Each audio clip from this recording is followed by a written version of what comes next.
Salut tout le monde et bienvenue dans Plus ou moins Geek, la seule émission qui retrace 50 ans de culture geek en 52 minutes. Avec ce coup-ci, une émission spéciale échangisme, c'est pas ce que vous croyez. Tout le monde échange les chroniques de tout le monde, on va faire un peu n'importe quoi, soyez prêts à noter les erreurs et à nous les refiler sur internet. Avec comme d'habitude RL, le chromosome Y du groupe, Laurent, qui aime pas quand on parle anglais, Sébastien, le métalleux du groupe, David, qui est ringard avec ses lunettes, et Rurik, qui est trop grand dans sa chemise hawaïenne. Et on retrouve comme d'habitude François Descraques, qui est en duplex avec nous. François... Ah, qu'est-ce qu'il est cool, ce mec. Et tout de suite, le sommaire. Aujourd'hui, vous découvrirez ou redécouvrirez par des chroniqueurs tout chamboulés Rock Fujiyama, la série télé The Wire, des jeux point and click, Justice League à la sauce Fred et Seb, Nico à la Paris Games Week, l'interview carrière de David Simon, le jeu de rôle KGB ou CIA, l'association des Ghostbusters France, le réalisateur sevré aux comics David Sario et l'incontournable Shopping List. Retrouvons notre équipe en plateau. J'ai quand même retrouvé ma place parce que je suis plus à l'aise ici qu'à ta place. Allez, tout de suite, je lance pour la première fois de ma vie, rubrique cinéma avec Fred et Seb. Rubrique cinéma avec Rurik. Qu'est-ce que ça fait d'être un Rurik? C'est vrai, je me sens tellement plus viril d'un coup. Froid à la tête un peu. Ouais, Non, vrai, ça ouais. va, j'ai mes cheveux. Moi, de ce coup-ci, en fait, j'avais envie. Alors, j'ai fait chier Seb pour parler d'un film qui n'est pas sorti encore. Ah bah dis donc, c'est pratique, ça nous facilite vachement la tâche, tiens. Quand même, on lance ce à quoi j'aimerais qu'un film Justice League devrait ressembler. Mais très très loin alors. Hein. Alors, ça, pour vous expliquer, donc c'est en fait la cinématique d'intro du jeu DC Universe Online. Qui est en fait- MMORPG. Voilà, qui la cinématique est magnifique, il y a vraiment tout le monde dedans, il y a un Superman qui est extrêmement badass, qui est extrêmement saoulé. Vous allez voir la scène qui est Voilà. vraiment excellente. Je sais pas, ouais, donc je sais pas, on la voit, la cinématique est très longue, parce que la cinématique fait 6 minutes 30, ça c'est Lex Luthor. Hein. Donc On ça est c'est très loin de Black Adam Christopher qui se bat Reeves, contre Superman, voilà. Et donc voilà, moi ce film Justice League, je sais pas si vous êtes un peu au courant, en fait il devrait sortir en 2015 normalement. Et en face d'Avengers 2. Bah, l'idée, c'était de savoir à quoi ressemblerait un film Justice League, en fait. Moi, je sais pas comment vous l'imaginez. Moi, j'aimerais bien... déjà, je pense qu'il faudrait reprendre le trio de base qui est Batman, Superman et Wonder Woman. Ça, y a pas le choix. Parce que beaucoup de gens critiquent l'univers de DC en disant qu'il est... Ouais, DC, c'est les mecs, c'est Superman avec le slip par-dessus le pantalon. Alors qu'en fait... Ce qui est pas faux. Oui, non, plus maintenant, parce que dans Il n'a plus de slip maintenant, il a perdu. Oui, dans le reboot, ça va c'est être peut-être l'intrigue du prochain l'intrigue film, du film, peut-être. il a peut-être perdu son J'ai slip, perdu il doit mon le retrouver. Et dans le nouveau reboot de DC qui a eu lieu il y a quelques mois, en fait, Superman n'a plus Toutes les franchises ont été rebootées. il n'a plus de slip.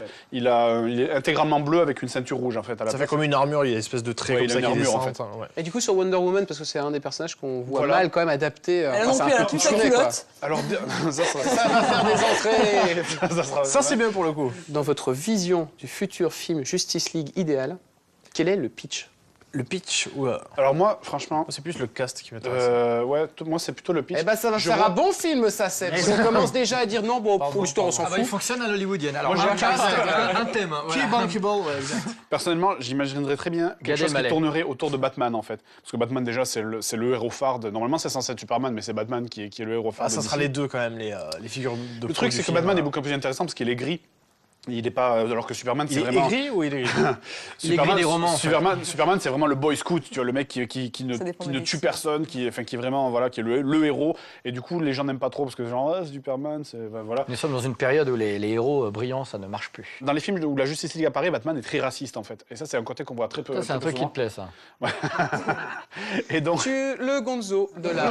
On repart, le Gonzo de là-haut. C'est pas moi qui ai dit ça devient intéressant parce qu'il est raciste. En fait, je veux dire, c'est quand même pas Non, moi. justement, parce qu'en fait, Batman est le seul humain sans pouvoir de la Justice League. Ouais. Et il y a ce côté, justement, où Batman considère que les gens de la Justice League sont à la fois, peuvent être des sauveurs, mais c'est Et des aussi dangers des aussi pour dangers l'humanité, potentiels ouais. complètement hallucinants. Batman est terrifié à l'idée de ce que ferait Superman s'il pétait un câble. Et donc, il y a ce côté, justement, où il y a beaucoup de comics, où Batman, en fait, aide la Justice League, mais il a en même temps tout un plan en réserve pour neutraliser tous les héros de la Justice League. Il est ses super amis, intelligent, tu vois. c'est un des plus Il a- intelligents aussi, là. c'est comme moi j'ai un plan pour vous tuer si vous me faites chier. Exactement. Et donc, et donc, il a un plan pour vraiment neutraliser Wonder Woman, pour neutraliser Superman, pour neutraliser Green Lantern. Et c'est vraiment ce côté intéressant du héros, ce côté du héros à moitié raciste, on peut dire, qui est très intéressant. Moi, j'imagine un peu la crainte d'un studio, notamment quand il y a eu Avengers. Heureusement que ça a fait plus d'1 milliard de dollars de recettes dans le monde. Mais t'as quand même vite fait sur un film de flinguer mais 5 ou 6 franchises. C'était Quoi. chaud, Donc ouais. c'est hyper hard, quoi. Ce qui est intéressant quand même, c'est la réal. le choix réel. Mais il parlait de Ben Affleck à une époque, Ouais, parce que c'est voilà, vrai avec que, tous les films qu'il a enchaînés jusqu'à présent, c'est... Mais alors, Ben Affleck et Nicolas Cage, qui sont des dingues de super-héros, les deux ont fait des films qui sont des navets, quoi. Nicolas Cage sur les Ghost Rider et Daredevil ouais. pour Ben Affleck, ça fait mal quand même. Hein. Moi, j'ai vraiment hâte de voir votre version réalisée quand même par la team du Jour du Grenier. On enchaîne avec un Inside, et cette fois-ci, on va reprendre un tout petit rythme normal dans cette émission. Inside qui va suivre Nico, qui est notre expert histoire, mais qui est aussi un gros gamers. Et on se retrouve juste après pour un échangisme global. Plongez au cœur d'un grand événement. Voici l'Inside. Oh, je ne peux même pas jouer à vous faire deviner l'événement où se trouve Nico. Ah, ça sent le licenciement, tout ça. Bonjour à tous, nous sommes à la Paris Games Week, le plus grand salon de jeux vidéo de France. On va y retrouver Nintendo avec sa nouvelle console, Konami, Capcom, Ubisoft. Préparez-vous, on va faire un tour privé du salon, je vais vous montrer tous les endroits top secrets. C'est parti, suivez-nous.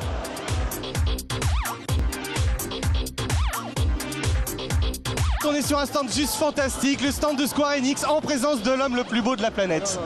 Non, c'est toi, tout le monde le sait. Non, c'est pas vrai, Julien. Pourquoi dire ça? Dis-moi, qu'est-ce que tu fais là? Eh ben écoute, je suis là vraiment pour voir, apprécier et surtout être au contact avec les joueurs, récolter un peu aussi leurs sensations sur les jeux qui vont sortir en 2012 et 2013 justement. Moi, sur cette Paris Games Week, il y a le Metal Gear Rising Revengeance qui me plaît particulièrement. Il y a aussi Tomb Raider, ça c'est en 2013, qui franchement c'est un vrai gros reboot. Et puis sinon quand même, le clou du spectacle, c'est la Wii U qui est pour la première fois et jouable pour le grand public. Et donc c'est intéressant de voir, il y en a certains qui adhèrent instantanément et d'autres qui ont un peu plus de mal à bien comprendre ou en tout cas adhérer au premier jeu. Et moi mon coup de cœur là-dessus c'est très clair, c'est Rayman Legends, mais il faudra attendre encore un petit peu pour pouvoir y jouer. On voit que Julien il aime parler et j'aimerais te poser une belle question. Quel est l'intérêt pour tous ces éditeurs de se retrouver dans le plus grand salon de jeux vidéo de France? Ah bah regarde autour de toi, regarde le monde. Hier, ils ont battu leur record absolu. Paris Games Week, ça fait 3 ans que ça existe, alors qu'il y a Hitman qui est en train de nous passer à côté. Et hier, rien que la journée d'hier, ils ont fait quasiment 50 000 personnes, là où la première année, la première édition, en 5 jours, ils avaient fait 120 000. Ça te donne un petit peu l'idée de l'explosion du jeu vidéo et de ce salon. Donc forcément, pour les éditeurs majeurs, il faut être présent, il faut être là pour montrer ces jeux aux joueurs, se confronter au public et pour probablement aussi les séduire un peu avant les fêtes de Noël où on sait que c'est le temps fort du jeu vidéo dans le monde. Merci Julien. Qu'est-ce que je fais? Et vous aurez noté que Nico, bien évidemment, déteste Nintendo. Ouais. Bon, c'est mon petit péché mignon, alors c'est pas grave. Bon, qu'est-ce que je vous fais de Julien? Allez, je t'embarque sur mon... C'est parti! Qui se cache derrière l'organisation? C'est le syndicat des éditeurs de logiciels de loisirs, de jeux cool, quoi. Donc là, comme vous le voyez, on est sur le stand de Nintendo. C'est vraiment l'événement pour pouvoir présenter une nouvelle console, leur nouvelle machine. Comme vous le voyez, vous pouvez voir toutes les familles, les enfants, il y en a pour tous les goûts. C'est vraiment l'endroit clé pour les fêtes de fin d'année. C'est ça aussi la Paris Games Week, il en faut pour tout le monde. Et de 14 000 mètres carrés en 2010, le salon occupe désormais plus du double. Comme vous le voyez, sur ce stand-là, c'est le stand Nintendo où on organise à la Paris Games Week de nombreux concours, comme des jeux comme Mario Kart, le nouveau Mario Bros 2. Le but, dans certains cas, c'est de battre des time trials. Et comme vous voyez, il y a énormément d'enfants qui sont prêts ici à en vouloir, à casser des records. C'est parti, on va en faire un petit tour encore autour. Le salon se tient chaque année fin octobre. Et les jeux sur smartphone se taillent une jolie place sur le marché. Hello, Angry Birds. Non, ils me font peur en fait, les Angry Birds. Donc voilà, comme vous le voyez, là on est juste devant le stand de Nintendo avec leur fameuse Wii U. On peut y voir le Super New Mario Bros de l'autre côté, il y a le Zombie U, Nintendo Land. Mais vous avez vu, il y a 2 vigiles qui sont à l'entrée, qui n'ont pas envie de rigoler, qui sont pas prêts à nous laisser passer. En fait, ils sont super cool, ils vont nous laisser rentrer. Oh, c'est gentil, merci messieurs, vous êtes cool. Merci. Allez, venez, suivez-nous, on va pouvoir montrer un petit peu le stand Nintendo, ce qui s'y passe. On a pu se glisser discrètement et on va pouvoir montrer un petit peu tout. Vous avez vu, les couleurs, c'est magnifique. Il y a une ambiance festive, on est là pour s'amuser et s'éclater. On va faire un tour vers les bornes? Allez, viens, suis-moi. Moi, je n'aime pas mettre mes doigts là où tout le monde est passé. Hein. Du coup, j'ai mes propres bornes. En fait, non, je n'ai pas de console. Je n'ai pas d'amis, tout simplement. On est sur le stand de Nintendo avec Teddy. Teddy, qu'est-ce que tu fais là? Pourquoi tu es présent? Qu'est-ce qui te fait kiffer dans les jeux vidéo? Et qu'est-ce qu'il y a à la Paris Games Week pour toi? La Paris Games Week, c'est le plus grand salon qui est sur Paris de jeux vidéo et je suis venu pour voir surtout Call of. T'as d'autres jeux? Qu'est-ce que tu kiffes d'autre? Il y a Call of, il y a tellement de jeux maintenant. Ouais, j'aime bien aussi PES, FIFA. Je suis passé par le stand de Nintendo pour essayer la nouvelle console de Nintendo, la Nintendo Wii U, qui est vraiment pas mal. Graphiquement, les jeux sont pas mal. J'ai testé Zombie U, qui est vraiment bien. Merci Teddy, c'est cool. Merci à toi. Merci. Passe une bonne journée, éclate-toi et vive le jeu vidéo, vive la PG. Ciao, ciao, prends soin de toi. Je suis tout troublé déjà d'avance de pouvoir annoncer la rubrique jeux vidéo avec RL. Rubrique jeux vidéo avec Fred et Seb. Alors, bonjour, je suis la petite sœur du joueur du grenier. Oh là là, cette imitation. C'est troublant. La joueuse de Bafon. Qui suis habitué. Alors non, on va repartir en mode normal, je suis désolée, hein, ça va pas être possible. Est-ce que tu as des poils sur le torse aussi? Je propose qu'on regarde en direct. RL a-t-elle des poils sur le torse? Mais un petit peu, Alain. Mais de quoi vas-tu nous parler, ma douce RL? On va encore parler de Point and Click. On aime ça ici. J'en ai marre, toujours le point and click là, ça suffit. Je vais me vexer à force. Tu pointes ou tu cliques? Pour les amateurs de pixels et de polygones, je vais parler de Gabriel Knight. Donc lançons à la machine à remonter dans le temps. Oh Gabriel. Ça sent le lancement qui est préparé. Oh là là, je suis en 1920. C'est beau, alors ça c'est le 3. Gabriel Chevalier. C'est Énigme en pays Qatar en français. Ah, ça c'est la partie plateforme qui est un peu casse-tête, c'est tout à la fin ça. C'était l'enfer ce truc. Ah mais c'est en 3D. Et c'est en 3D. En fait, okay. Les 3 jeux ont 3 thèmes et 3 styles graphiques différents. Suis-moi. Ah, on voit le petit viseur rouge. On a 2 persos jouables, donc c'est c'est Gabe qui est là, Gabriel Knight, et Grace qu'on vient de voir en dernier. Gabe.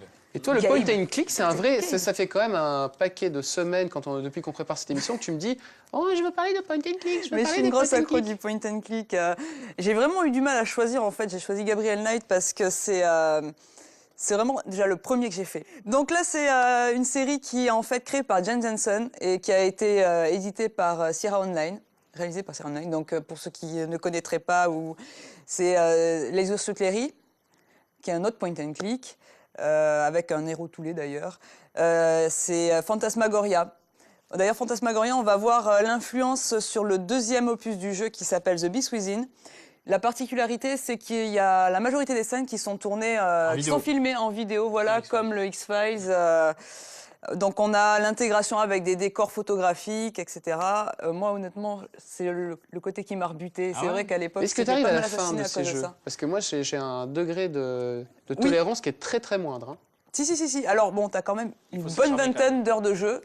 C'est sorti sur PC, ça, tu me dis, parce que moi, les 3 sont sortis que sur PC. En 97, c'est ça? Alors, le premier, c'est 93, 95 et le tout dernier en 99. Ouais. Ah, d'accord. Donc, okay. Le premier, très classique, un état de pixel à la Discworld, comme vous avez dit la dernière fois. Et le dernier, c'est la 3D. Donc, c'est l'arrivée un petit peu de la 3D dans les in-game, en fait. J'aime bien le dire, le in-game. Et pour ça, ils ont créé un moteur de 3D custo qui s'appelle le Gen-Gine.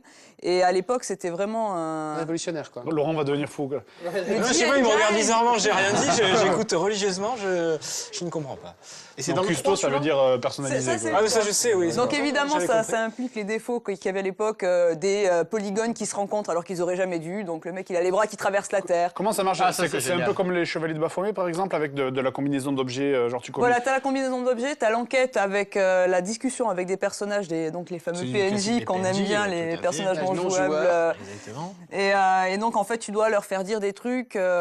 L'intérêt, c'est que chaque chapitre se débloque avec la fin d'une quête, c'est-à-dire que tu as un nombre d'actions à remplir pour finir ton chapitre. Tant que tu n'as pas tout fait, tu peux tourner en rond pendant 3 heures. Et tu dis que c'est le trésor des Qatars, c'est ça? Donc ça en France? C'est à sud de la France. France. Oui, les décors sont hyper réalistes par rapport aux décors réels. C'est super bien reproduit.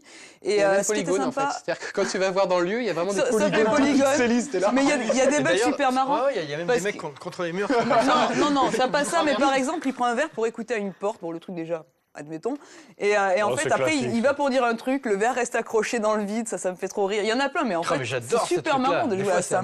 Et l'avantage, c'est qu'on avait une carte en fait pour se déplacer. C'est pour ça qu'on pouvait tourner en rond pendant des heures, parce qu'on a une très grosse liberté. Et moi, c'est ça que j'avais beaucoup aimé pour se déplacer. Et pour finir juste, dans le doublage, Gabriel Knight 1 et 3, c'est doublé par Tim Curry.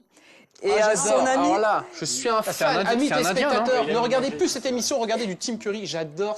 Et son ami, le détective Mosley, est Robert Harrison, d'ailleurs, doublé par Mark Hamill.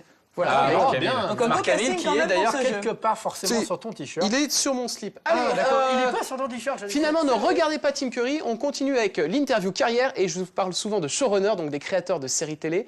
Et ben on en a rencontré un immense. Ne bougez pas, c'est le moment de l'interview carrière.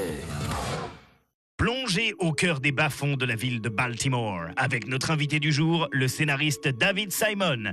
On lui doit les séries au succès critique Trem et The Wire, sur écoute en français. Ancien journaliste, ses romans ont notamment donné naissance à une première série télé, Homicide, diffusée entre 1993 et 1999 sur la chaîne américaine NBC. I was a reporter for the Baltimore Sun. I covered crime, and at some point in the middle of that run, I took a year off and convinced the police commissioner in Baltimore to let me into the homicide unit, the death investigation unit, to follow the detectives in the city and follow a shift of detectives for a year. And that became a book. And then there was a second book where I wrote the book without any thought to television. To me, it was just an exercise in journalism. But after the book was in existence, my agent sent it to Hollywood.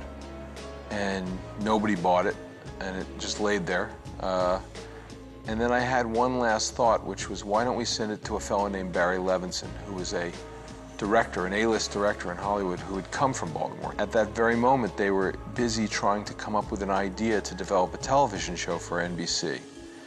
And it landed, I guess, on somebody's desk at the exact right moment, because very quickly he sold the idea to NBC of doing a show about a homicide unit based on the book.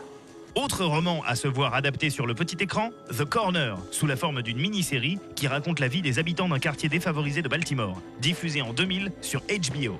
Boy, that was a whole new experience and incredibly liberating, because while it was great working for Tom and Barry and working on this show that was loosely based on my book, American networks, the commercial networks, there were requirements that were often at odds with what we wanted to do with the story. They were very uncomfortable with dark themes or disturbing outcomes. They wanted a lot more resolution in their narrative and in their storytelling. They wanted much more redemption. Redemption, I think, is the most oversold thing in television. But HBO, because there were no advertisers, didn't have the same parameters. And so it was a very different dynamic and very liberating. And the notes that we got were not trying to shape our story into something that we didn't want it to be, or that was unjustifiably optimistic or dishonest. The notes were about trying to help us execute the story we were intending. And in that sense, they were much more valuable as a collaborative input. Et David est plus que prolifique, avec une série hautement saluée, The Wire, archi récompensée, qui multiplie les points de vue de personnages sur la criminalité, toujours à Baltimore. Quels sont tes regrets sur cette série qui a duré 5 saisons?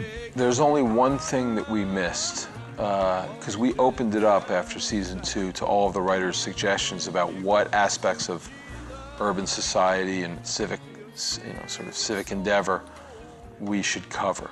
But the one idea that came in late to us that we realized, oh, we missed a shot, was immigration. Immigration is very important to the American psyche. We have a love-hate relationship. We're a nation of immigrants, and yet we have an ambivalence to every fresh generation of immigration that manifests itself in a sort of a love-hate way. And the reason that we couldn't quite get to it was we did plan the end of the show, so we missed it. That was probably the only thing. I mean, when the show ended was when we wanted to end the show. But if we could have inserted a piece about immigration and how that, how America contends with that issue, I think that would have been valuable. Suit Generation Kill, adapté par ses soins, mais cette fois d'un roman dont il n'est pas l'auteur. La série suit un journaliste de Rolling Stone au cœur d'un conflit au Koweït. I read the book and I admired the journalism so much. I think it's one of the more essential narratives, nonfiction narratives to come out of the Iraq War. Then the trick was to get Evan Wright, the author of that book, to sign on to the project. Ed Burns and I were capable of writing good scripts, but we were not capable of having them be accurate to that last degree of legitimacy. And if you're going to use the real names of real people and depict them, using actors, there's already a delicate worry. So you really want the scripts to be rigorous in depicting who they are and what their voices are like and what they did. I was comfortable with that project from the moment that Evan signed on and agreed to work on the scripts with Ed Burns and myself. Dernier bébé de David, la série Trem, qui situe son action à la Nouvelle-Orléans, 3 mois après le passage de l'ouragan Katrina. Toujours pour la chaîne HBO. We have fully employed on that show not only writers that we've worked with in the past, like George Pelecanos, but also writers from New Orleans who really know the culture, who have been reporting on the culture for years. And then we've employed a ton of consultants, paid consultants, in every specific area. We've really made an effort to try to accurately represent what we think is the most important American cultural export of our history, which is African American music. En tout cas, Baltimore, j'irai pas en vacances, moi. Hein. Merci, David. Ne serait-ce pas le moment de la rubrique culture japonaise avec Rurik? Oui, c'est moi. Rurik. Rubrique culture japonaise avec RL. Et oui, c'est moi. Alors, je vais vous parler de... L'espace de secondes, je me suis dit, nous avons 2 RL sur ce plateau. C'est magnifique. Surtout dans la coiffure. C'est vrai. Et les poils sur le torse. Écoutez, voilà, pour la rubrique japonaise, je me suis dit que j'allais pas parler de manga, d'animé, parce que je suis vraiment largué ma race dans ce domaine-là, mais je me suis dit, qu'est-ce que je pourrais aller piocher là-bas au Japon? En fait, il y a plein de trucs à dire, plein de trucs marrants, plein de trucs fous partout, mais je me suis dit que j'allais parler d'une émission qui, ma foi, m'a beaucoup intrigué. Est-ce que ça n'est pas plus ou moins geek? Oui, elle est extraordinaire, surtout le présentateur. Et en fait, cette émission ne sortira jamais ici pour des questions de droit, donc il faut vraiment les creuser pour vous en parler, car on ne la verra jamais. Peut-être quelques images pour illustrer mon propos. Ah ben on la verra quand même alors. Émission de télé. Rock Fujiyama. La présentation, elle est hyper classique. Hein. Comment est-ce que ça enchaîne? Alors ça, c'est... Du tapping. Ah oui. On dirait Paul Gilbert. Est-ce que c'est lui? Je vérifie quand même. C'est Paul Gilbert, voilà. C'est le guitariste de Mr. Big. Et là, vous avez à côté je ne sais qui. Et un peu plus loin, et là vous avez, c'est Marty Friedman. Voilà, Marty Friedman à droite et le présentateur de cette émission. Pourquoi c'est rigolo? Parce que c'est une émission qui est entièrement basée sur la guitare. Voilà, la virtuosité, le hard rock, la guitare, etc. Mais tu parles pas? Alors là, il joue. En fait, c'est une émission basée. Enfin, il faut quand même penser que c'est même pas une niche. C'est carrément la niche dans la niche de la niche de la niche. C'est-à-dire une émission basée sur la virtuosité guitare, les guitares héros. Il y a 5 personnes qui regardent, en fait. Et ça plaît à fond en japonais, ça? Ça a cartonné parce que le mec qui présente, c'est Marty Friedman. C'est l'ancien guitariste de Megadeth. Énorme groupe de hard rock. Mais comment est-il arrivé au Japon? C'est un mec qui, à partir du moment où il a commencé à tourner au Japon, à l'époque de Megadeth, a commencé à s'intéresser à cette culture. Et en fait, s'est rendu compte d'un truc tout bête. C'est qu'au Japon, il y a de la guitare partout, dans la pop, dans le rock, dans la J-pop, dans le machin, ça ne dérange personne. Parce qu'il y en a dans les haïkus. Bien sûr. Par exemple, et il est parti s'installer au bout d'un moment au Japon. Il habite là-bas. Je crois qu'il habite à Shinjuku, donc plein centre de Tokyo. Oh. Il fait plein il accompagne plein de pop stars, parfois des vraiment kawaii à fond. Alors que le mec, il vient quand même du trash metal, tu vois. Il les accompagne pour les tournées à la télé, etc. Il fait ses albums là-bas. Et aussi, il a eu l'occasion de présenter cette incroyable émission. Alors, c'est quoi le format de l'émission? Alors, je crois que c'est très très court. Je me souviens plus. Là, tu me poses une colle. Je suis très mécontent. Mais par contre, ce qui est très marrant, c'est que c'est vraiment... Tu pourras me punir hors antenne. Mais je n'hésiterai pas. Tu n'hésiteras pas. Enfin, nous n'hésiterons point. Oh, on va se vous voyez comme dans les émissions intellectuelles. Voilà. Alors vous, monsieur, je connais depuis 25 ans. Et donc, il reçoit les stars de passage en tournée aux États-Unis, en tournée au Japon, ou les stars locales. Alors, en l'occurrence, c'était Paul Gilbert, guitariste de Mr. Big. Mr. Big est un groupe qui a vachement bien marché à l'international, mais qui est énorme au Japon depuis vraiment énorme. Ils ont sorti X live à Budokan, à machin.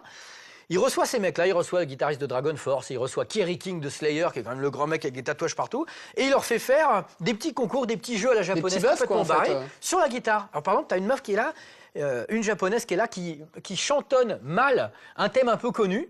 Genre, elle va faire la la la la la la. Puis t'en as deux qui va faire oh, c'est I was made for loving you, Kiss. Puis là, il va faire tant. Il va se mettre à jouer le truc. Bon, et tu regardes, tu fais mais qu'est-ce que je suis en train de regarder? C'est un jeu ou alors, c'est un jeu à moitié interview, etc. Des concours de celui qui joue le plus vite. Mais ce qui est assez étonnant, c'est que les moyens sont minuscules. Mais complètement. Toujours à la télé japonaise. On a plus. Je pense que visuellement, on a plus de moyens que mais on n'a pas de guitare, nous. Et vous avez les mecs de Dragon Force. T'en as un, par exemple. Il lance un tempo, l'autre il va... Puis l'autre il doit faire au moins aussi vite que lui. Et c'est que des trucs comme ça à la con, et c'est hyper fun. Et alors il y a plein de stars locales aussi, Demon Kogure, enfin plein de mecs comme ça. Et donc c'est vachement rigolo. Ça passe de l'anglais au japonais, parce que bon, il traduit, etc. Et c'est complètement fou. Ça me rappelle le duel de guitare à la fin de Crossroads. Tu connais ce film sur le blues, voilà. Et qui était le guitariste? C'était Steve Vai. C'était Steve Vai, bien sûr. Et le mec qui se battait contre lui, c'était Karate Kid, ouais. bien sûr. Voilà. Ralph Macchio. Alors, moi, je vais me prendre mes premiers cours de guitare. Peut-être que tu pourras m'apprendre à faire ding, ding, ding. Et tout de suite, l'enquête geek. Et moi, je vais ding, ding, ding, ding, ding. N'allez surtout pas aux toilettes. Voici l'enquête geek. Cette sonnerie, non l'ami, ce n'est pas l'école qui est finie, mais celle des Ghostbusters. Film à succès sorti en 1984 et sa suite en 1989, le phénomène s'est propagé sur plein d'autres supports puisqu'on trouve 2 dessins animés Ghostbusters, des jeux vidéo Ghostbusters et même un comic book Ghostbusters, vous aurez deviné. Rencontre avec Ghostbusters France, la team passionnée qui continue de faire vivre le mythe en n'hésitant pas à revêtir la tenue. Comment avez-vous découvert la franchise, les amis? Ma tante avait enregistré le clip et moi je suis tombé dedans comme Obélix est tombé dans la potion magique. C'est-à-dire qu'après je ne me suis pas arrêté, j'ai regardé ça tout le temps. Je me suis intéressé à Ghostbusters, il y avait à l'époque un magazine qui s'appelait Pif, ils avaient fait une pochette, la pochette du chasseur de fantômes. Et à l'époque j'avais très peur des fantômes, donc j'ai pris cette pochette et je la gardais sur moi tout le temps. Il y avait le petit logo dessus, anti-fantôme et tout. Donc c'est comme ça que j'ai eu cette histoire d'amour avec SOS Fantôme. Moi c'était en VHS, j'avais 3-4 ans et j'avais piqué la cassette de mon grand frère. Et je le regardais tous les jours chez ma grand-mère avant d'aller à l'école et tout ça. Et puis j'ai pas lâché depuis, c'est mon film préféré. Qu'est-ce qui vous a plu dans le film Ghostbusters? Le paranormal, le fantastique, mais au-delà de ça, il y a aussi tout l'esprit et la magie des années 80. C'était une époque extraordinaire. J'étais à fond dans ce côté un peu loser-winner, quoi. Voilà. C'est les effets spéciaux qui sont plutôt mauvais, on va dire, comparé à ceux de nos jours, mais qui en même temps, la qualité des films est meilleure que certains films de... On sentait le travail humain, en fait. Le travail... Quel est votre personnage préféré? Peter McMahon, pour moi, c'est le côté leader, le côté dragueur, le côté grande gueule. D'ailleurs, c'est pour ça que je suis le porte-parole, voilà, parce que les autres s'écrasent, voilà. Non, en fait, c'est le côté un peu responsable et d'une société qui s'occupe du paranormal à New York. C'est extraordinaire, faut le faire, quoi. Pour moi, c'est Bill Murray, c'est un héros.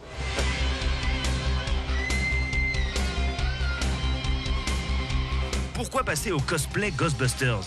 C'est des cosplays assez rares, les tenues sont difficiles à trouver, les matériaux originaux pour faire un proton pack, il faut se lever tôt le matin pour trouver sur certains sites aux enchères. Même là, c'est mort parfois, c'est pas possible. Pour faire un proton pack, ça peut prendre des fois 6 mois à 1 an. Il faut prendre les bonnes pièces pour celui qui veut vraiment quelque chose de bien fait. Surtout que les pièces qui ont été utilisées à l'époque des films n'existent plus la plupart. Par exemple pour les gizmo belts qu'on a aux ceintures, fait avec une calculatrice de l'époque. Et ça qui est fait à la base, ouais. C'est un cireur de chaussures, un cireur automatique de chaussures à la base. Ils en ont fait ça. Des objets donc, voilà, qui n'existent plus puisque c'était de l'époque des années 80 qui maintenant sont très difficiles à se procurer, quoi.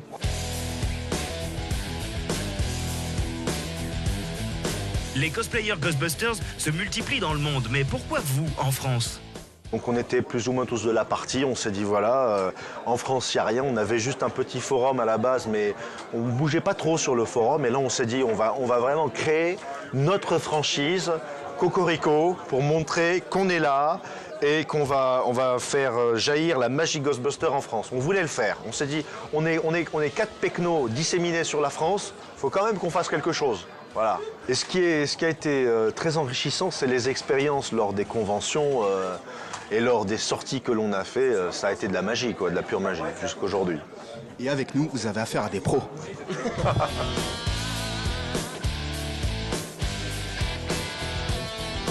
Comment s'organise la vie de l'association ? Elle s'organise autour d'activités telles que les conventions en premier lieu. Mais pas que, c'est-à-dire que nous avons pris une décision commune grâce à notre président ici présent de participer à des œuvres de charité notamment, de participer à différentes formes de réunions qui feraient éventuellement la promotion de l'esprit des années 80 ou du fantastique, du cinéma fantastique. Éventuellement une sortie commune avec nos confrères de Ghostbusters Italia, qui sont la franchise italienne, qu'on a rencontré il n'y a pas longtemps, avec qui on a fait un super court-métrage avec effets spéciaux, etc. On essaye de diversifier nos activités. Qu'est-ce qui fait un bon Ghostbusters ? Là, je prends le micro, hein. C'est simple. La différence entre le bon chasseur et les mauvais chasseurs, c'est que le bon chasseur, il a un bon proton pack. Le mauvais chasseur, il a un proton pack en carton. Et un aspirateur. Voilà. Un aspirateur aussi. Voilà. Osez parler, nous sommes prêts à vous croire. On quitte le monde des Ghostbusters pour retrouver celui qui a une voix d'outre-tombe, Stéphane Gallo. Rubrique jeu de plateau avec Stéphane. Bienvenue dans la rubrique jeu de rôle, jeu de plateau. Sortie des échecs et des dames, rares sont les bons jeux jouables à deux. Mais Guerre froide, CIA vs KGB fait partie de cela. Aux commandes d'agences d'espionnage ennemies, les joueurs complotent et bluffent pour prendre le contrôle de différents théâtres d'opération. Chaque tour rapporte de 5 à 20 points de victoire. Le premier joueur à cumuler 100 points a gagné la partie. La partie commence, Robin choisit le KGB et donc John prend la CIA.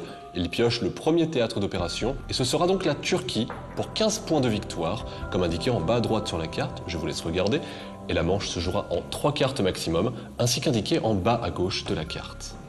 Les deux joueurs choisissent en secret l'agent qu'ils vont envoyer sur le terrain. Celui-ci peut complètement changer le cours d'une manche et il octroie des avantages très importants. Les adversaires se jaugent du regard, ils hésitent, leur choix semble fait, très bien. Pour gagner, les joueurs vont devoir retourner des factions. Celles-ci ont des pouvoirs particuliers et elles apportent surtout de l'influence, de 1 à 6 points par carte. L'objectif, obtenir plus de points d'influence que son adversaire sans jamais dépasser un score cible. Ce score cible, exactement comme au blackjack, ne doit pas être dépassé sous peine de défaite. Ici, le score est indiqué au centre de la carte. On appelle ça la stabilité de l'objectif. Pour la Turquie, ce score est de 13. En cas de dépassement, le joueur fautif déclenchera un désordre civil et y perdra son agent secret envoyé sur le terrain. La lutte d'influence vient de commencer. Pour le KGB, Robin prend le contrôle des fondamentalistes, 4 points d'influence, et le pouvoir de la carte lui permet de voler un groupe à son adversaire. John riposte, il joue, pioche et prend les généraux, 6 points d'influence, avantage à la CIA. Mais Robin utilise le pouvoir de sa faction et il vole la carte de son adversaire, montant ainsi à 10 points d'influence. John pioche et il obtient cette fois les industries, une carte d'économie qui vaut 4 points. Robin craint maintenant de dépasser la valeur cible, le score de stabilité qu'il ne faut surtout pas dépasser sous peine de désordre civil. Il passe son tour. John craint lui que son adversaire use du pouvoir des généraux et lui défausse une carte. Il emploie donc les industries pour l'en empêcher et il active la carte de Robin. C'est un très beau début, extrêmement offensif. Toujours à 10 en influence, Robin passe une nouvelle fois son tour. John de son côté pioche et il tire tour à tour les nationalistes et la radio, amenant son total d'influence à 12 points. Robin ne veut pas perdre cette manche. Il tente donc sa chance alors que les statistiques sont clairement contre lui.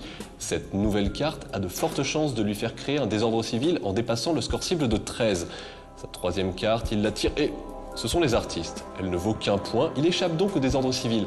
Mais c'est cette troisième carte et il ne pourra pas faire mieux, il perd cette fois la domination de l'objectif. La lutte d'influence est terminée et il est temps de révéler les agents qui étaient sur le terrain. Robin avait envoyé son directeur adjoint, lequel ne peut pas mourir, même dans le cas d'un désordre civil. On comprend mieux dès lors son geste audacieux, son agent secret ne craignait rien.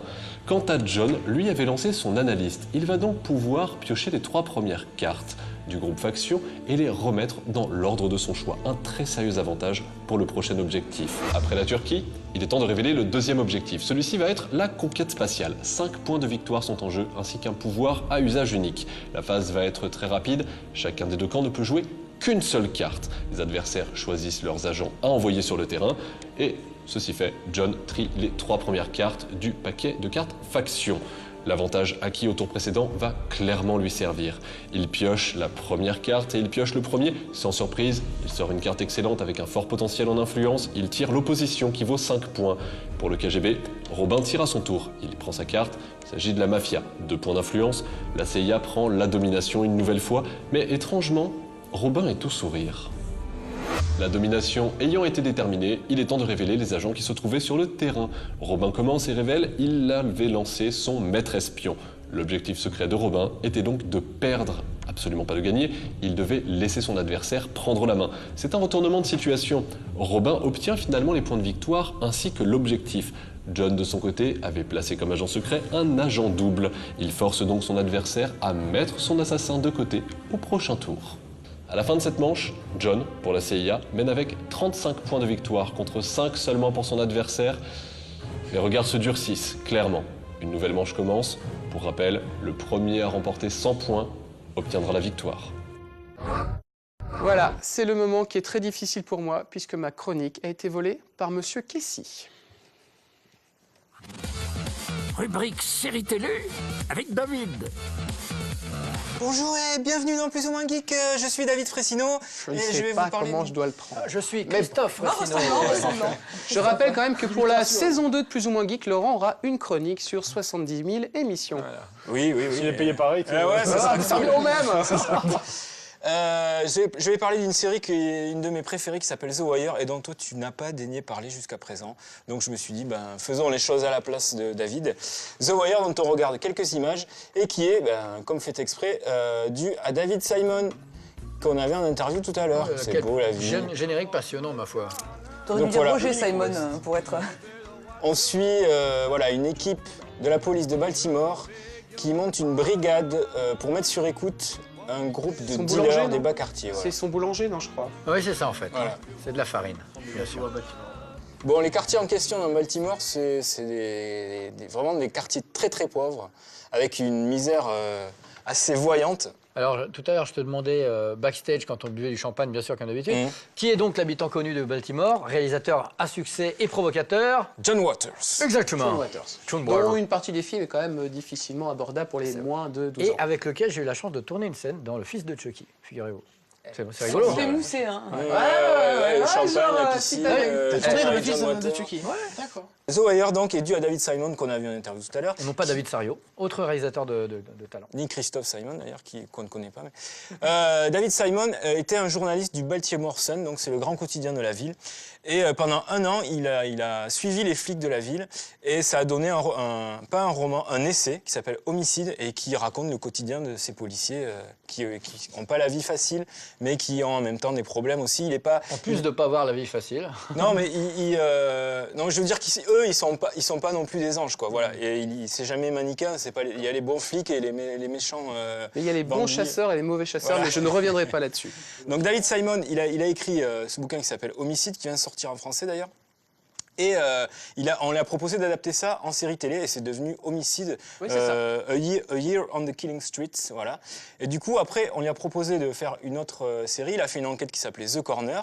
Il a écrit un bouquin aussi et c'est devenu une mini-série, et cette fois sur HBO, qui s'appelait The Corner. Vous avez vu quand même, hein, ça porte le même nom que le texte à la base. Ça, c'est marrant. Il est pas bête, le gars. Donc là, c'était que sur un coin de rue de Baltimore. The Wire, c'est The Corner, mais étendu à toute la ville. On suit plein d'aspects de la ville. Il y a 5 saisons. La première, c'est vraiment sur les flics, les dealers et tout ça. La deuxième, on s'intéresse un peu plus aux dockers, parce que c'est une ville portuaire, donc on suit un peu la vie des dockers, mais en même temps, on continue à suivre les flics. Tous les personnages, on n'arrête jamais de les suivre. Après, il y a une saison sur la politique, l'élection à la mairie. Après, il y a une autre saison sur l'école et le système scolaire.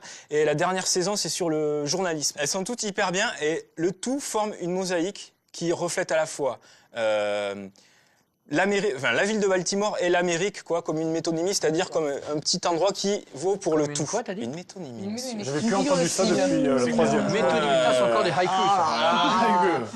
Et puis, alors voilà, réduire The Wire à dire c'est qu'une série policière, ça serait comme de dire Le Parrain, c'est un film avec des Rital qui discutent, quoi. Voilà, c'est ça. Bah, c'est bien plus que ça. C'est super bien écrit parce qu'on m'a parlé beaucoup d'un épisode où ils font que dire que fuck pendant tout l'épisode. Ils font fuck. Oh, ça, c'est à peu près tous les épisodes. Ouais, hein. Ouais, non, mais je veux dire, c'est voulu, c'est-à-dire il n'y a pas de parole pendant tout l'épisode, ils disent que fuck. En tout cas, le générique reflète une idée vraiment sèche et réaliste. Réaliste sur le terrain, c'est vraiment. Tu vois, gros plan dégueulasse. C'est pas. On est très loin, tu vois, des conneries genre Expert Miami ou Las Vegas.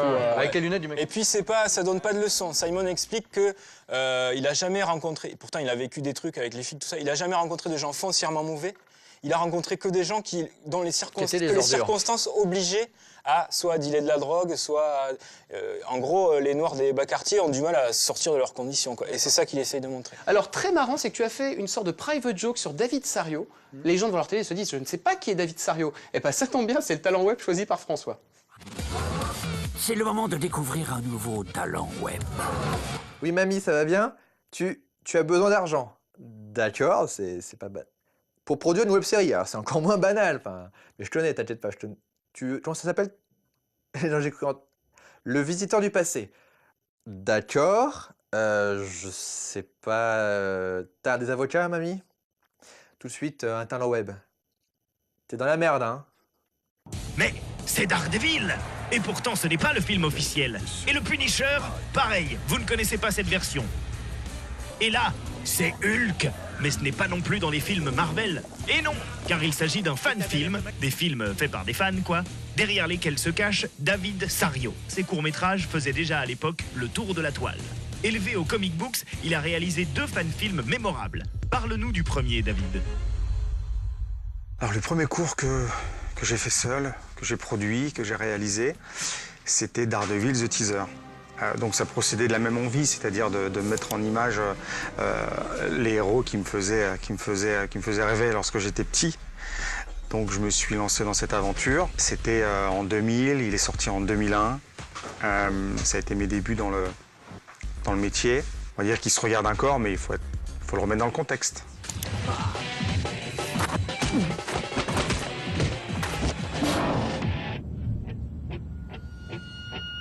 Suivra ensuite sa version du personnage de Hulk dans le court-métrage Projet Gamma. Projet Gamma découle de Daredevil puisque c'est un geek qui s'appelle Luc Damy qui m'avait contacté parce qu'il voulait produire mon deuxième court. Voilà, on s'est mis d'accord sur Hulk. De là, il avait proposé un premier concept. On l'a tourné en 35 mm parce que c'était un peu la seule manière d'avoir une image de qualité à ce moment-là, en 2003. Ça a été une astuce, une anecdote que je peux pas encore dire, comment j'ai réussi à avoir les péloges de 35, mais ça, voilà. Petit secret. Ça a pris quelques mois pour l'écrire, 1 an de post-prod. C'est sorti 1 mois avant le Hulk d'Ang Lee. C'était le moment où j'avais une opportunité de le faire. C'était dans la continuité de ce que j'aimais. C'était la deuxième fois où je me suis dit, si je fais rien d'autre dans ma vie, j'aurai au moins réalisé 2 films de super-héros. Enfin, 2 courts-métrages de super-héros. Une fois, j'ai rencontré Joe Quesada. J'ai eu la chance que Guillermo del Toro aussi m'envoie un petit mail. Voilà, Louis Leterrier. Et je sais que les gens de la Marvel l'ont vu. Qu'est-ce qui t'a donné envie de devenir réalisateur? C'est plutôt les comics et vouloir adapter un comics au cinéma qui m'a donné envie d'être réalisateur, puisque j'avais envie de voir en live les super-héros qui me faisaient rêver lorsque je lisais des comic books. David a même tenté l'aventure américaine, longtemps en liste pour réaliser la suite du film The Punisher, sorti en 2004 et réalisé par Jonathan Hensley. Raconte la genèse de cette aventure.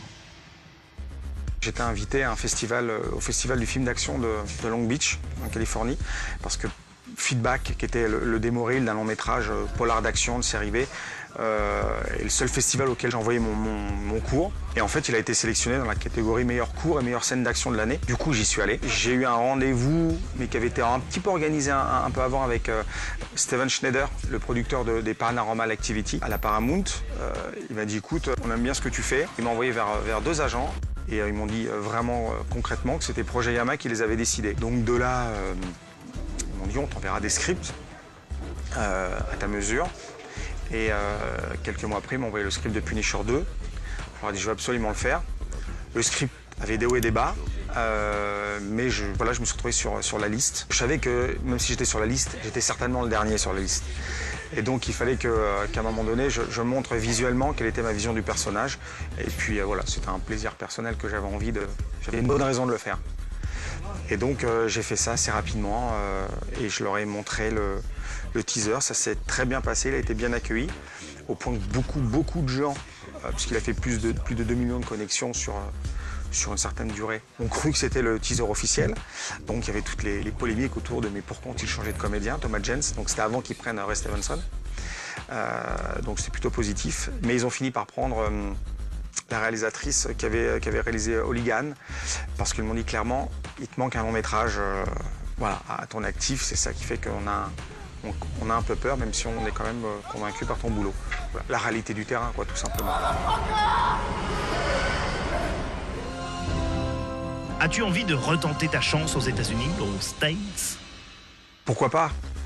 Presque, j'ai envie de dire, je préfère faire une suite direct ou vidéo où moi je suis payé, au moins j'exerce mon boulot, que faire une pub, la lessive en France, quoi. Quel personnage de comics aimerais-tu adapter pour le cinéma? J'aurais adoré faire Daredevil, évidemment. Hulk m'aurait énormément intéressé également. Superman. Je crois que je suis né pour faire Superman. Je le ferai jamais, mais c'est vraiment ça qui m'a amené là où je suis actuellement. Donc c'est mon personnage fétiche. David est un réalisateur qu'on espère vite retrouver aux commandes de son premier long métrage.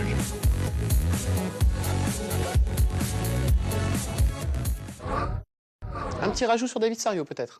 Eh bien, c'est un ami, je l'aime beaucoup, et en plus, il a chorégraphié le combat qui est le mien dans Dead Shadows, puisque je joue le méchant. Donc tu vas faire la promo. Voilà, non mais c'est juste que, bah, voilà, il est multicasquette et c'était très agréable de bosser avec lui. Voilà. Alors par contre, tu joues pas les méchants, tu es méchant dans la vie. Je suis méchant dans la vie. Pour ça. C'est un combat de gens sans cheveux, mais il y en a un qui est gentil. Alors, mais il est canadien, il n'a pas que des qualités. Hein. Autre personne qu'il faut que tu soudoies pour pouvoir faire des futurs promos des films dans lesquels tu joues, c'est Franck avec la shopping list. Lui, il est bien à sa place. Tout de suite, la shopping list. Bonjour et bienvenue dans la rubrique Shopping List. Shopping List. La sélection de ce soir commence par... Qu'est-ce que tu fais là? Ben, on échange, c'est l'échangisme. T'échanges ma rubrique? Oui. Mais non, moi j'ai pas envie de l'échanger. Tu sais ce que j'ai dû faire pour en arriver là? Dis-moi David, quand est-ce que j'aurai la rubrique? Attends, tais-toi Emmas, hein. De toute façon, c'est que le début. Et on commence avec Mad, ma vie, livre de Jean-Pierre Puter sur la création du magazine Mad Movies qu'il a fondé il y a plus de 40 ans. Magazine que connaît bien Rurik puisqu'il y collabore. Et moi je me rappelle, j'étais au collège, j'avais un copain qui m'avait passé un magazine et puis du coup j'ai commencé à aimer les... Ça y est, il commence à nous raconter sa vie. C'est là que j'ai découvert Rurik notamment. Ah, quelle bonne période. C'est vraiment mon coup de cœur. En fouillant dans les bacs comme ça, vous allez pouvoir trouver le DVD de Samplon aux éditions Emilia. Ça se passe dans un monde futuriste. Le prix de l'essence est à peu près waouh, comme ça. Et quelqu'un se dit, bah tiens, je vais créer une voiture qui va fonctionner avec du sang humain. Film à tout petit budget. Et ce qui est rigolo, c'est que le titre américain, c'est Blood Car. Et en français, c'est devenu Samplon. Le prix du jeu de mots est attribué à ce film. Et attention, s'il était sorti en 95 ou 98, ça aurait été encore mieux. Hitchcock par Truffaut, c'est quand le maître du suspense va rencontrer le maître du film un petit peu chiant. Bah oui, j'assume, je suis pas un fan de Truffaut, mais par contre le livre est excellent, il date de 1966. Le petit Frenchie a rencontré donc Hitchcock en personne et lui a posé plein de questions sur sa carrière. Bouquin qui sera notamment remis un petit peu à jour en 1980 après la mort d'Alfred Hitchcock. C'est un livre que vous pouvez trouver partout. On le trouve partout, t'en es bien sûr? Partout, dans les vides-greniers. The Definitive Document of the Dead. Qu'est-ce que c'est? C'est un DVD et c'est disponible en import. Alors pour pouvoir lire un DVD disponible en import sur votre platine, il faut avoir été dans une petite ruelle sombre, dans une petite boutique un peu craspec où un mec vous a fait « Viens, je vais te débrider ton lecteur !» C'est bien évidemment le making-of du film Dawn of the Dead, alias Zombie en France, du papa George Romero, et c'est quand même mieux que ça. Pullblocks. Qu'est-ce que Pullblocks? Imaginez plein de petits enfants prisonniers d'un énorme puzzle et vous avec le héros vous devez bouger les structures comme ça pour récupérer les petits enfants, c'est mignon. Il existe plus de 200 Pullblocks et en plus vous pouvez créer les vôtres et vous les échanger entre gamers. Niveau série télé, je vous conseille Homeland, c'est par les créateurs de 24 heures chrono, c'est une série qui a été acclamée partout, les comédiens ont gagné des Emmy Awards, alors moi je la suis, ça me plaît, mais par contre les comédiens sont quand même un tout petit peu agaçants parce qu'ils jouent avec des... En Blu-ray, double ration de Dario Argento, c'est le maître incontesté de l'horreur à son époque et aujourd'hui plus contestable puisque soyons honnêtes, il fait que des bouses. Alors, il y a 4 mouches de velours gris mais ça je ne vous en parlerai pas. Pourquoi? Parce que Rurik le fera très bien dans la prochaine émission, ça s'appelle du teasing. Pour me concentrer sur les frissons de l'angoisse, c'est l'histoire d'un pianiste qui est témoin du meurtre d'un médium. Et puis voilà, il commence à enquêter sur ce meurtre jusqu'au jour où l'assassin veut s'en prendre à lui. Bah oui, plutôt que d'aller prévenir la police, autant enquêter sur les crimes. Cette sélection qui arrive, je l'assume parce que j'aime le Z, j'aime le nanar avec Ogroff, Mad Mutilator. Qu'est-ce que c'est? C'est réalisé par le français Norbert Moutier, ça date d'il y a une trentaine d'années. Alors c'est complètement filmé avec les pieds, mais moi j'adore. Et en plus dedans, vous allez retrouver plein de journalistes de l'époque, des journalistes de cinéma comme Alain Petit notamment, et Jean-Pierre Puters dont j'ai parlé un tout petit peu plus tôt. C'est vraiment très bien. Ah bah dis donc, il est quand même fort en promo. Eh David, tu veux pas promouvoir l'anniversaire de ma mère? Ouais, pas de problème, je te le fais. L'événement à ne pas rater, c'est l'anniversaire de la maman de Franck. Je vous le conseille vraiment vivement. Il y aura des petits fours, il va y avoir des invités incroyables, il va y avoir même de la décoration, des plans de table. C'est vraiment l'événement geek à ne pas rater. Alléluia, parce qu'enfin, la télévision française nous a livré une vraie série télé. Ça s'appelle Les Revenants, c'était sorti sur Canal+. C'est excellentissime. C'est du jour au lendemain dans un petit village, un petit peu dans la façon Twin Peaks. Des gens qui reviennent comme ça, qui sont morts depuis 5, 10, 2 ans, voilà. Et ils doivent se réinsérer dans la vie, mais c'est très subtil et les gens ne font pas « Ah, un revenant !» Ils font...